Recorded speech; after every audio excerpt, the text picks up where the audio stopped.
വിഴിഞ്ഞം തുറമുഖ പദ്ധതി ആദ്യഘട്ടം എത്തി നിൽക്കുമ്പോൾ തന്നെ വലിയ നേട്ടമാണ് സംസ്ഥാന സർക്കാരിനും കേരളത്തിനും ഉണ്ടായിരുന്നത്. ഇപ്പോൾ രണ്ടാമത്തെ ഘട്ടത്തിലേക്ക് കടക്കുന്ന സാഹചര്യമാകുമ്പോൾ തന്നെ കേരളത്തിന് വലിയ സാധ്യതകളാണ് തുറന്നു വഴികാട്ടുന്നത്. സംസ്ഥാന സർക്കാരിൻ്റെ പുതിയ ഒരു നേട്ടത്തിൻ്റെ ഭാഗമായി കൂടി കണക്കാക്കുന്ന ഒരു പദ്ധതി കൂടിയാണ് വിഴിഞ്ഞം പദ്ധതി.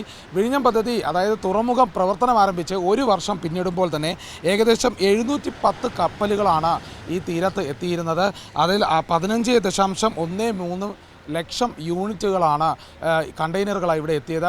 ഇത് ഇരട്ടിയിലധികം വളരെയധികം കൂടും എന്നുള്ളൊരു തീരുമാനം അത് നേരത്തെ തന്നെ അറിയിച്ചിരുന്നതാണ്. രണ്ടാം ഘട്ടത്തിലേക്ക് കടക്കുമ്പോൾ വിഴിഞ്ഞം തുറമുഖത്തിൽ പുതിയ മാറ്റങ്ങൾ ഉണ്ടാകുന്നു. ഈ മാറ്റങ്ങളുടെ ഭാഗമായി തന്നെ വിവിധ രാജ്യങ്ങളിൽ നിന്നും അധികം കപ്പലുകൾ എത്താനുള്ള സാധ്യത കാണുന്നുണ്ട്. അതായത് മുമ്പ് വിഴിഞ്ഞം തുറമുഖവുമായി ബന്ധപ്പെട്ട് 10 ലക്ഷം TEU ആണ് ആ യൂണിറ്റാണ് ഇവിടെ എത്തിയിരുന്നത്. അതിപ്പോൾ നേരെ 50 ലക്ഷത്തിലേക്ക് ഉയരുമെന്നുള്ള സാധ്യത ഇവിടെ കാണുന്നുണ്ട്. ഈ പദ്ധതി ഔദ്യോഗികമായി ഉദ്ഘാടനം ചെയ്യുന്നതോടെ തന്നെ മുഖ്യമന്ത്രി പിണറായി വിജയനാണ് ഉദ്ഘാടനം ചെയ്യുന്നത്. കേന്ദ്ര തുറമുഖ മന്ത്രിയും മുഖ്യാതിഥിയായി എത്തുന്ന ചടങ്ങുകളാണ് നടക്കാൻ പോകുന്നത്. അതിനൊപ്പം തന്നെ വലിയ നേട്ടങ്ങൾ സംസ്ഥാനത്തുണ്ടാകുമെന്നുള്ള കാര്യം കൃത്യതയോടെ വിവരിക്കുകയായിരുന്നു സർക്കാർ ഈ കുറച്ചു കാലത്തിലെല്ലാം. ഏതായാലും അടുത്ത തിരഞ്ഞെടുപ്പിന് മുന്നോടിയായി തന്നെ തുറമുഖത്തിൻ്റെ രണ്ടാം ഘട്ട നിർമ്മാണം ഔദ്യോഗികമായി ആരംഭിക്കുകയാണ്. 4 ഘട്ടങ്ങളിലായുള്ള നിർമ്മാണം 2028 പൂർത്തിയാകും എന്നുള്ള ഒരു തീരുമാനത്തിലേക്കാണ്, ഒരു ഉറപ്പിലേക്കാണ് എത്തുന്നത്. 2045 പൂർത്തിയാക്കേണ്ട പദ്ധതി 2028 പൂർത്തിയാക്കുമെന്നും അതുപോലെ തന്നെ സംസ്ഥാനത്തിന് വലിയ നേട്ടം ഉണ്ടാകുമെന്നുള്ളൊരു സാധ്യത ഇവിടെ പ്രവചിച്ചിരുന്നു.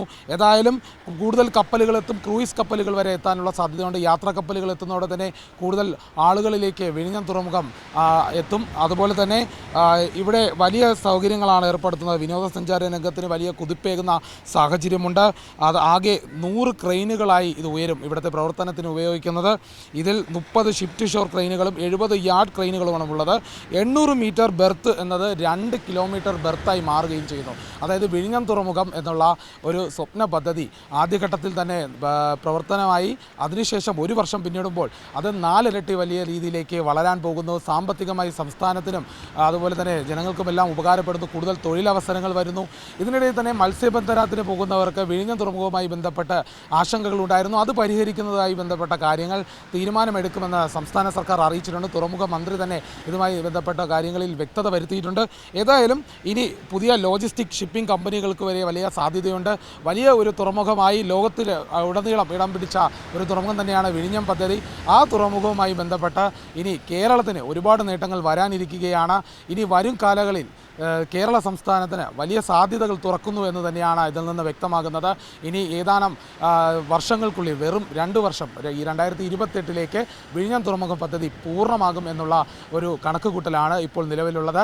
ക്യാമറാമാൻ പത്മകുമാറിനൊപ്പം വിഷ്ണു കരുണാകരൻ, സി മലയാളം ന്യൂസ്, തിരുവനന്തപുരം. ഏറ്റവും പുതിയ വാർത്തകളും വിശേഷങ്ങളും വിരൽ തുമ്പിലറിയാൻ സി മലയാളം ന്യൂസ് എല്ലാ ഡിജിറ്റൽ പ്ലാറ്റ്ഫോമുകളിലും ലഭ്യം.